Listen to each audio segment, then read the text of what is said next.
Իշխանությունը զավթելուն ուղղված հրապարակային կոչ, առանձնապես խոշոր չափերով հափշտակություններ, փողերի լվացում, հարկային պարտավորության չկատարում։ Ռուսաստանցի գործարար Սամվել Կարապետյանի եւ եւս երկու անձի վերաբերյալ քրեական վարույթը մեղադրական եզրակացությամբ ուղարկվել է հակակոռուպցիոն դատարան։ Դատախազը մանրամասներ է ներկայացնում։ Սամվել Կարապետյանը 2017 թվականին հեկեր կառուցելու նպատակով իրեն պատկանող Արցախ էներգո ընկերության տնօրեն Վլադիմիր Թարջումանյանի միջոցով հիմնադրել է Էներգոգրուպ ընկերությունը։ Ընկերության հիմնադրումից հետո վարկային միջոցներ ներգրավելու նպատակով նույն թվականին Հայաստանում հիմնադրվում է Կայծաղբյուր ընկերությունը։ Կայծաղբյուր ընկերությունը հիմնադրումից կարճ ժամանակ անց դառնում է Էներգոգրուպ ընկերության 100%-անոց բաժնետերը, որից հետո էլ արդեն Արտշինբանկ ընկերության հետ կնքվում է ֆինանսական գործառնությունների վերաբերյալ գլխավոր պայմանագիրը, որի շրջանակներում Կայծաղբյուր ընկերությունը տրամադրվում է շուրջ 12 միլիարդ դրամին համարժեք վարկային միջոցներ։ Ըստ մեղադրանքի Կայծաղբյուր ընկերությունը Բուլղարիայից Հայաստան է ներմուծել 7 տուրբոգեներատորային կայաններ, որոնցից 4-ը 2019 թվականին վաճառվել է Էներգոգրուպ ընկերությանը եւ տեղափոխվել Քաշաթաղի շրջան։ 44-օրյա պատերազմի ընթացքում մինչև Քաշաթաղի շրջանը Ադրբեջանի վերահսկողության տակ անցնելը այս 4 տուրբոգեներատորային կայանները տեղափոխվել են Հայաստան։ Ռազմական գործողությունների արդյունքում նյութական վնաս կրած ֆիզիկական եւ իրավաբանական անձանց աջակցության ծրագրի շրջանակներում Արցախի կառավարությունը Հայաստանի Հանրապետության կառավարության ֆինանսավորմամբ իդեմս Արցախի ներդրումային հիմնադրամի պայմանագիր է կնքում Արտշինբանկ ընկերության հետ եւ փոխհատուցում է Կայծաղբյուր ընկերության ունեցած վարկային պարտավորությունները շուրջ 10 միլիարդ 600 միլիոն դրամի չափով։ Որից հետո ըստ մեղադրանքի հանցավոր մտադրությունն իրականացնելու նպատակով Սամվել Կարապետյանի, Կայծաղբյուր ընկերության հիմնադիր Անդրանիկ Խաչատրյանի եւ այլ իրավասու անձանց կազմակերպմամբ ընկերության տնօրեն Վլադիմիր Թարջումանյանը խախտելով հարկային օրենսգրքի պահանջները ընկերության 2021 թվականի շահութահարկի հաշվարկում մտցրել է խեղաթյուրված տվյալներ։ 2021 թվականի շահութահարկի հաշվարկում թաքցնում է հիշյալ շահույթը, խոսքը արդեն ներված վարկային պարտավորության չափի մասին է 10 միլիարդ 600 միլիոն դրամի չափով մոտավորապես եւ դրա արդյունքում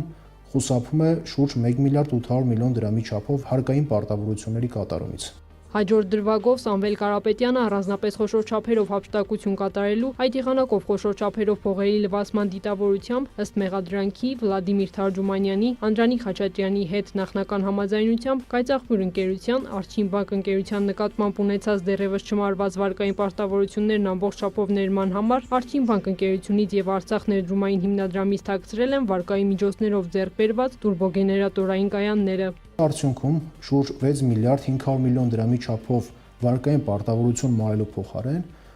Արցախի ներդրումային հիմնադրամը փաստացի մարում է իմ կողմից արդեն նշած 10 միլիարդ 600 միլիոն դրամի չափով պարտավորություն։ Արդյունքում ստացվում է, որ շուրջ 4 միլիարդ դրամ հափշտակվում է եւ պետությանը պատճառվում է առանձնապես խոշոր չափերի գույքային վնաս։ Ըստ դատախազի հափշտակություն կատարելու միասնական դիտավորությամբ այս տուրբոգեներատորային կայանները ձևական գործարքներով օտարվել են Solar Park եւ Hydro Invest Group ընկերություններին իբր հեկերի կառուցման գործում օգտագործելու համար։ Սակայն նպատակը եղել է իրականում արհեստականորեն ավելացված արժեքի հարկի դեպետային գումարներ կուտակելը,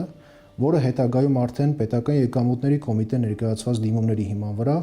փոխանցվում է ընկերությունների բանկային հաշվին եւ այդ եղանակով հափշտակվում է շուրջ 800 միլիոն դրամ։ Հիշյալ գործողություններից հետո հանցավոր ծագում ունեցող 7 տուրբոգեներատորային կայանները արտահանվում են Վրաստանի Հանրապետություն եւ օտարվում են Վրաստանի ռեզիդենտ Hydro Invest J կազմակերպությանը։ Դատախազի խոսքով այս եղանակով հանցավոր ծագում ունեցող գույքերը դրվել են օրինական շրջանառության մեջ եւ ծառայողական լիազորությունների օգտագործմամբ կատարվել է շուրջ 800 միլիոն դրամի հափշտակություն։ Մյուս դրվագով Կարապետյանը ունենալով հանցավոր ծագում ունեցող շուրջ 2 միլիարդ դրամ ձեռնամուխ է եղել օրինականացնել այն։ Այս նպատակով Կարապետյանը իր ղեկավարած Arm Holding ընկերության միջոցով հիմնադրել է Stroy Project ընկերությունը, այնուհետև նշված ընկերության տնօրենի միջոցով Ռուսաստանի մի շարք քաղաքացիների գրանցել որպես աշխատակիցներ։ Աշխատավարձի քողի ներքո այդ աշխատակիցների հաշիվներին փոխանցվում են գումարներ։ Խոսքը իմ կողմից նշված հանցավոր ծագում ունեցող գումարների մասին է։ Այդ գումարը այս ՌԴ քաղաքացիները ուղղում են Երևան քաղաքի կենտրոն վարչական շրջանի տարածքում եւ արտերկրում անշարժ գույքերի ձեռքբերմանը, ինչի արդյունքում կատարվում է ծառայողական լիազորությունների օգտագործմամբ առանձնապես խոշոր չափերով փողերի լվացում։ Ըստ մեղադրանքի մյուս դրվագով Կարապետյանը 2025 թվականի հունիսի 17-ին տիրապետելով զգալի նյութական միջոցների, ազդեցություն ունենալով անձանց լայն շրջանակի վրա, համաձայն չլինելով ներքաղաքական հարցերի վերաբերյալ կառավարության դիրքորոշումների հետ, լրատվամիջոցներին տված հարցազրույցում իշխանությունը զավթելուն ուղղված հրապարակային կոչ է հնչեցրել։ Եթե չհաջողվի քաղաքական գործիչներին,